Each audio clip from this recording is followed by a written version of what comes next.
हमारा YouTube channel Shri Balaji classes में आपका स्वागत है। मैं बाल सिंह, साइंस अध्यापक, डीएवी स्कूल मलखेड़ा। आज का जो हमारा टॉपिक है वो पूर्णांतरिक परावर्तन के बारे में पढ़ेंगे हम। जैसे आपको पता है कि ये ऑनलाइन क्लासेस जो है वो डीएवी स्कूल मलखेड़ा द्वारा चलाई जा रही है। हमारे संचालक श्री अनिल जी पूनिया द्वारा ये क्लासेस जो साइंस की क्लासेस चलाई जा रही है। तो आज हम पढ़ेंगे पूर्णांतरिक परावर्तन किसे कहते हैं, क्या होता है पूर्णांतरिक परावर्तन। टोटल इंटरनल इफेक्ट रिफ्लेक्शन के बारे में पढ़ेंगे। टोटल इंटरनल रिफ्लेक्शन जो है वो क्या होता है, किसे कहते हैं, पूर्ण आंतरिक परावर्तन, उसको समझेंगे। मोस्ट इम्पॉर्टेंट जो है ये टॉपिक है कम्पिटिटिव एग्ज़ाम के लिए और बोर्ड एग्ज़ाम के लिए, दोनों के लिए ये टॉपिक बहुत ही महत्वपूर्ण है। इसमें क्वेश्चन जो है वो डेफिनेटली आता है। तो आज का हमारा टॉपिक जो है पूर्ण आंतरिक परावर्तन टोटल इंटरनल रिफ्लेक्शन, पूर्ण आंतरिक परावर्तन, बहुत महत्वपूर्ण टॉपिक है ये। पूर्ण आंतरिक परावर्तन क्या होता है, किसे कहते हैं, अच्छी तरह समझो। पूर्ण आंतरिक परावर्तन, सबसे पहले परावर्तन के बारे में थोड़ा बताना चाहूँगा मैं कि जैसे कि आप जानते हो कि परावर्तन किसे कहते हैं कि जब प्रकाश किरण किसी सतह से टकरा के वापस उसी माध्यम में लौट आती है तो उसे कहते हैं परावर्तन। उसी के आधार पर ये जो घटना है ये परावर्तन न होकर एक अपवर्तन पर आधारित घटना है। क्या है? अपवर्तन। इसमें सबसे पहले जैसे दो मीडियम होते हैं, दो माध्यम होते हैं, संगन माध्यम, विरल माध्यम। जब संगन माध्यम से विरल माध्यम में प्रकाश किरण गमन करती है, इस चीज़ को अच्छी तरह समझो कि संगन माध्यम से विरल माध्यम में जब प्रकाश किरण जाएगी, किस संगन माध्यम से विरल माध्यम में जब प्रकाश किरण जाएगी तो वो अभिलंब से दूर हट जाएगी। ये घटना अपवर्तन में होती है।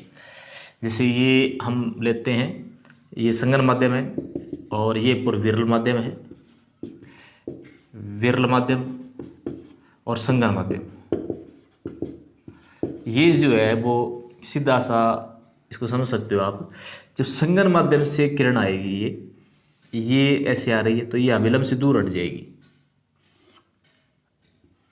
इस प्रकार से अभिलंब से दूर हट जाएगी। ये आपतन कोण हो गया, ये जो है आपतन कोण, और ये परावर्तन कोण के रूप में हम इसको लेंगे। कोण आपतन कोण और जो है वो अपवर्तन कोण, ये जो दोनों कोण है, ये आपतन कोण है, ये अपवर्तन कोण, अपवर्तन की घटना होगी। ये अभिलंब है, ये क्या है? अभिलंब। ये आपतित किरण है, ये अपवर्तित किरण है। तो आप देख रहे हो कि ये आपतन कोण आई है और ये रिफ्लेक्शन कोण है आर। इसका जो मान है वो आपतन कोण से अपवर्तन कोण का मान ज्यादा है। ये स्थिति जब प्रकाश किरण संगन माध्यम से विरल माध्यम में जाती है, जब प्रकाश किरण संगन माध्यम से विरल माध्यम में जाती है और तो अभिलंब से दूर होती है। कहने का मतलब है कि आपतन कोण का मान, अपवर्तन कोण का मान आपतन कोण से अधिक हो जाता है।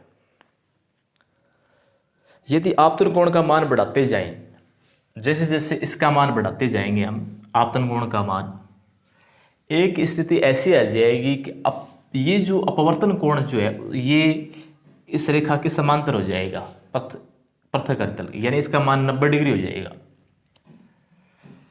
इसको चिट्टा सी के रूप में लेते हैं, 90 डिग्री। इसको बोलते हैं क्रांतिक कोण। क्या बोलते हैं? क्रांतिक, क्रिटिकल एंगल। थीटा सी 90 डिग्री हो जाएगा।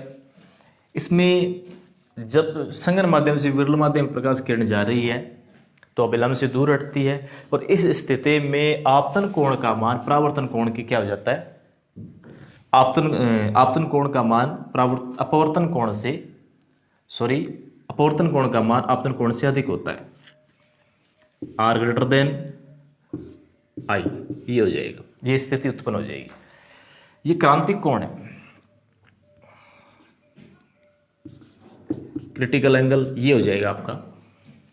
ये जो कोण क्रांतिक कोण का जो मान है ये 90 डिग्री हो जाएगा। तो इस स्थिति में ये पोजीशन इस प्रकार से आ जाएगी। जब हम आपतन कोण को बढ़ाते जाएंगे तो ये आपतन कोण का मान इस प्रकार से आ जाएगा। यहाँ पे ये हो जाएगा इसके समांतर, ये अभिलंब हो गया, ये 90 डिग्री हो गया, और 90 डिग्री। ये कान जब आपतन कोण अपवर्तन कोण का मान 90 डिग्री हो जाता है उसको बोलते हैं क्रांति कोण। अब यदि हम इसको और बढ़ाते हैं, ये मतलब ये तो वायु और ये जल है, दूसरा जो माध्यम है वो क्या है, जल, वाटर है। ये एयर ले लिया हमने, वायु, और ये वाटर है यानी जल है। इसमें यदि और बढ़ा देंगे इसका मान, यदि और बढ़ाते जाएंगे तो एक स्थिति ऐसी आ जाएगी कि ये जो आपतित किरण है ये परावर्तित हो जाएगी यहाँ से टकरा के इसी मध्य में। अभिलंब आ गया, ये अभिलंब खींचेंगे तो यानी इसी मध्य में ये वापस दोबारा ये किरण लौट आएगी। पहली कंडीशन में देखो, सीधी सी बात है, जब प्रकाश किरण संगन माध्यम से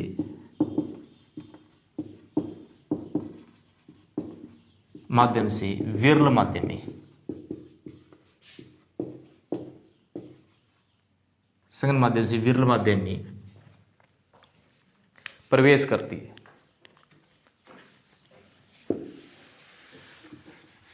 संगन माध्यम से विरल माध्यम में प्रवेश करती है,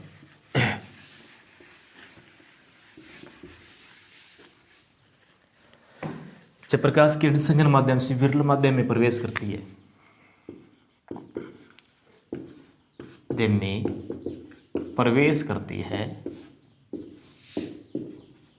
तो वह अभिलंब से दूर हटती है।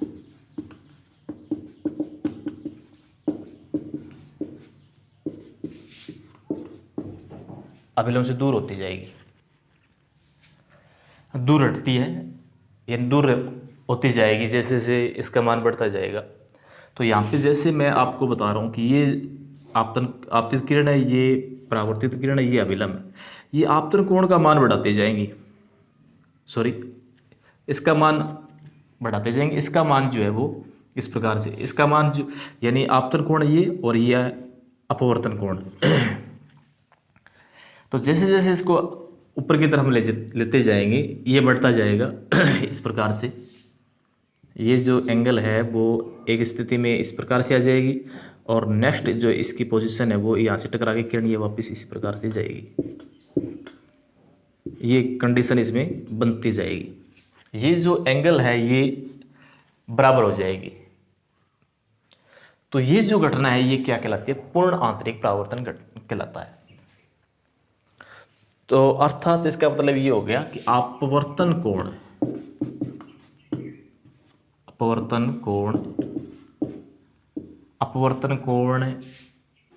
I का मान,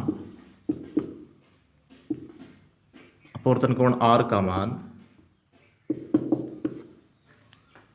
आपतन कोण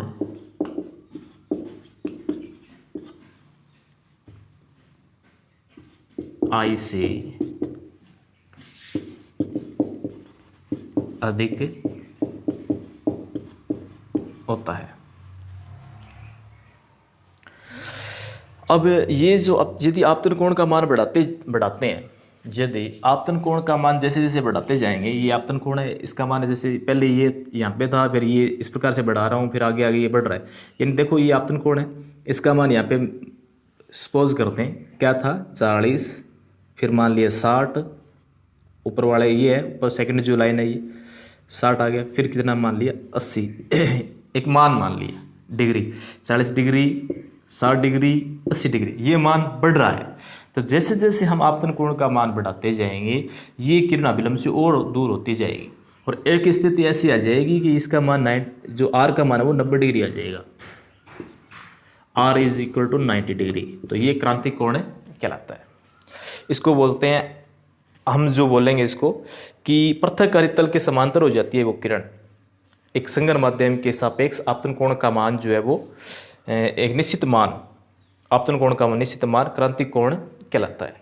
यानी क्रांतिक कोण से अधिक मान के आपतन कोण से आपतित किरणें अपवर्तन के बाद उसी माध्यम में परावर्तित हो जाती है।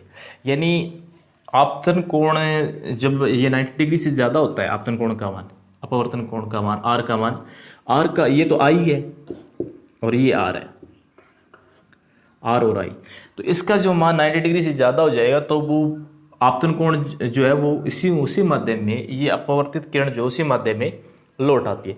ये जो घटना है ये पूर्ण आंतरिक परावर्तन कहलाती है।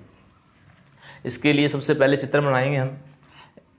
ये चित्र बना लिया, संगन इसको लेंगे संगन माध्यम लेके हम इसको और एक विरल माध्यम, और इस प्रकार से एंगल के आधार पर हम इसको समझें।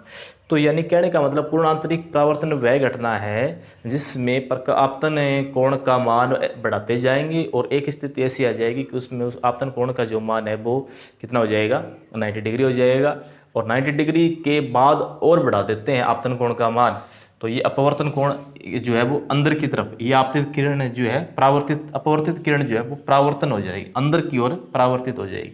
इसे कहेंगे पूर्ण आंतरिक परावर्तन। आज का हमारा टॉपिक जो है ये पूर्ण आंतरिक परावर्तन जो है वो इतना ही है। धन्यवाद।